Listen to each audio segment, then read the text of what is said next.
Hi, I'm Lisa Davis, and I'm so glad to have Ron Gold on the program. He has got quite a story, and it's really great to have him here. We're going to talk about something called Lean On We, which, what a great name. Hi, Ron. Great to have you on.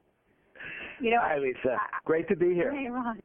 It's great to have you on. I just was reading about the accident you had in 2011, a head-on collision, and caregiving is so demanding. I had a friend who took care of his sick elderly parents for 10 years, and when he tried to get back in the job market, they're like, you don't have any work experience. He's like, are you kidding me? So caregivers need so much help, but I would love to jump into your story. Tell us about this accident, what happened with your life, and about Lean On We. Sure. So I was, I was working in the business world for about 25 years before my accident. I was also sort of an avid fitness guy. I did a lot of cycling on weekends, and it was a beautiful day. It was actually Thanksgiving weekend, 2011. I figured, okay, this is the last nice weekend before it turns lousy. I'm going to go out. The weather looks beautiful. I went out with a bunch of friends for a 50-mile ride, which is sort of what we did, and we're almost done. Most of the people had already peeled off, and as we were 3 or 4 miles from my home, all of a sudden I look up. I'm right behind the guy behind me, looking at his wheel, and a woman in a runaway, basically a runaway SUV, comes straight at us. And she went into him, and then she went smack into me, and I never had a chance to get out of the way.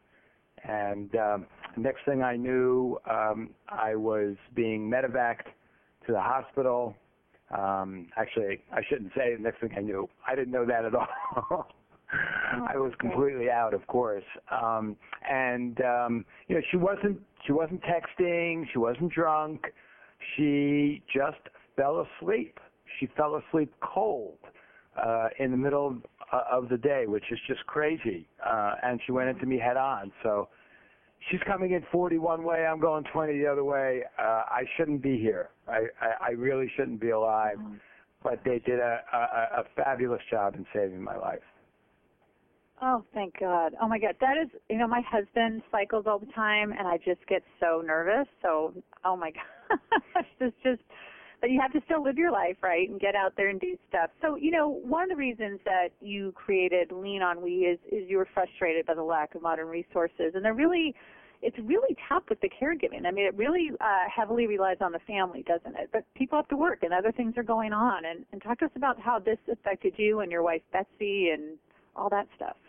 Sure. So I was in ICU for almost 2 months, and they were dealing with some massive internal injuries, which they addressed, but my spine was smashed, and there's nothing they can do about that. So I'm in a wheelchair, and I would have to expect that I'll be in a wheelchair for the rest of my life.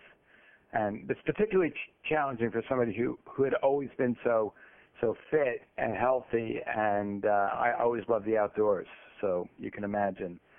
So after the hospital, I went to rehab for 3 months, and then I was discharged. And I had care provided by private insurance for a period of time, something like 8 weeks. And that's the thing.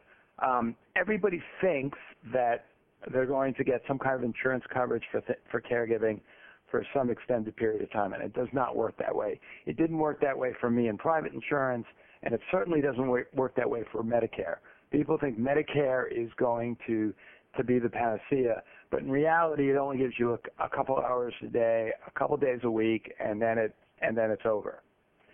So, but for me, the situation was, I need caregiving today. I need it every day, and I'm likely to need it for the rest of my life. So what do? After the insurance coverage is over, after 8 weeks, and the agency that we went through said, well, you're going to need to continue to pay the $25 an hour that the insurance paid for. And I was like, wow. I mean, $25 an hour, I know it's only 2 hours a day, but that's 2 hours a day for the rest of my life. So I started, there was an alternative that I could do rather than go that route. And people said they like to hire privately. And I was thinking, well, that makes a lot of sense. Why do I need the agency? My wife and I are in a position that we can control that care ourselves, and we'd like to do that. And, of course, the advantage of hiring privately is significant. First of all, and most prominently, is the cost advantage. Second of all, you get to choose who comes in your home. With an agency, they send you who's available. So you really, it's a very disconcerting kind of thing. Here you're all of a sudden dependent on somebody else, and to add fuel to the fire, you don't even get to choose who comes in your home. And then the last thing is control of the care. So control of the care is also a big thing because you're always dealing with a middleman. So for those reasons... And then you got all the emotional stuff. I'm just like, it just blows me away because you have all the emotional stuff you have to deal with this whole new situation you're in. And what you mentioned earlier about being active and now, there's just all these changes that you have to process. And then you have to deal with all this crap, on top of it. So it just makes me mad. It's a lot. Yeah, and for somebody who had been so healthy, now I can barely sit up on my own, much less stand, which I can't do. And everything is a challenge. So the feelings I have are the same with the elderly, right? So the elderly, and when you say caregiving, it's sort of two different things. One is caregiving for a family member, and then caregiving when you hire somebody to care. So those are both big factors and both very prevalent. For obvious reasons. But when you think about the elderly, it's usually the adult children who say, okay, Mom, or okay, Dad, you need a little bit of help. And then, if it was a crisis situation, it might be more than a little bit. And invariably, the parent is resistant because of all those same reasons. Nobody wants to lose their independence. Of course. So if you can choose who comes in your home, all of a sudden you're engaged in that process. And it's much easier to accept it and be supportive of somebody coming in. And that was a big factor for us as well. Well, I'm on your website now, Lean On We, care you can count on. I love that. And you help people find caregivers. And I really, it's a great site. I've been going around on it, and I love that you have videos of people and what they charge and if they're available to live in or hourly or, it makes it so convenient. Well, our idea was to thank you. Our idea was to try to bridge the gap between an agency and a private duty care. So as much as people are resistant to an agency when they're paying out of pocket, one thing they do like is that peace of mind, if they need somebody and let's say the regular person can't make it, the agency will get somebody else, and the agency will take care of it. And that's huge, particularly if you're ill enough that you can't get by without somebody. So we figured if we could combine that peace of mind that you get with an agency with those advantages that I mentioned before with word of mouth, which is, cost and choice and control, then we would have the best of both worlds. And it's clear that many people, estimates are 50% of the people that hire care do it privately. Okay, so they hire privately, and that's usually a recommendation of a neighbor's uncle, something, 2 or 3 degrees removed that used someone at some point over the last couple of years. Well, the problem is you don't know if that person's available. You don't know if that person's appropriate for you.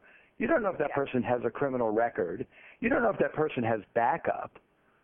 So if we can do all those things, plus, the peace of mind and the agency, then we're really striking a chord. And that's what we've done. That is so wonderful. Again, it's so stressful, and you need all the help that you can get. So I'm so glad that you put this together, Ron. Is there anything else you wanted to add today? Sure. I would say that, in addition to the things I've said, as you mentioned, you've gone on our site. So what do we do? The peace of mind that people get from an agency is the two big factors are A, backup, and B, the background check. So what we do is we meet each caregiver. We don't let anybody upload their bio on our website without it going through us. And in order to get on our website, in order to be one of our network of caregivers, you need to be at least 21, you need to be at least 3 years experience, at least 2 references. And these are not just, I worked for this agency or a letter from somebody. We go and we call each one of them to make sure they're verified. Because it's funny how many times you might get a letter from 3 different references in the same handwriting. So it took me a second. I'm like, wait a second. So we actually do, and so you can go on our website and you see conversations we had with those references, exactly what they told us, and to make sure that they stand by what they said. Because we think, going back to that whole word of mouth, that personal reference is paramount. That's what gives people comfort. So once we do that, we meet them, we give them fingerprint checks, we help them create a bio, and you can see all this information, their experience, their accreditations, their references, the kinds of work that they've done. And then the real key is that we shoot a 60-second video. And it's amazing in a 60-second video how much you can tell about somebody. So that empowers the person receiving the care, because now they know something about the person coming in their home. And now they can go on a number of different search criteria based on live-in, live-out, geography, whatever, or how much they want to pay, and they can choose the appropriate person. Because remember, these caregivers don't work for me. They don't work for my company. They work for themselves, or they work directly actually for the family that they're caring for. Really, we're just this forum where the two sides can come together. And the other beauty of this is, not that I feel passionate about this or anything, but is that, we all know that the baby boomers are growing older, they need more care, and 90%, or the statistics say 90% of them want to age at home. The problem is, so you have this huge demand, but how are you going to get the supply? Because another big factor for an agency is, you work for an agency, you make $10, $11, maybe $12 an hour. And that's about roughly half of what the agency charges. So how are these people going to earn a living on that kind of money, which in many cases is less than what a babysitter makes? But if they work for themselves, they set their own rate, and those rates are on our website. So depending on their experience and whether they drive and a number of other factors, they can determine their own rate. And those rates are really indicative, and they're negotiable. And then they come together with the family, and they agree on a rate. So instead of this 10, 11, 12, they may say 16, they may say 18, they may say 20. And now all of a sudden, these caregivers who are doing incredible work, but now they can make a real living. So we find that incredibly rewarding, and many of the families do. It's not just that the families don't want to spend money. One of the things they hate is spending that money and knowing it's not going to the caregiver. Exactly. I know. That's why it's so great you have what you have. I'm really so in awe of what you're doing, Ron, and helping so many people. Give us the website so people can check it out and cruise around and get the help that they need. Sure. It's Lean On We, with a W. So it's a sort of a play on the song that everybody knows, and also just a recognition that in time of need, we all need a team to lean on. And when we created this site, really with one thought in mind: is this caregiver someone we would want to come into our home to care for us, or to care for our parents? And that's exactly the way it should be. Yeah, we agree. Well, Ron, it's been great having you on the show, and I wish you all the best. Thank you so much for taking the time to come on It's Your Health. Thanks for having us. Thanks. Take care. Have Bye. a great day, Lisa. You Bye-bye. too. Bye-bye.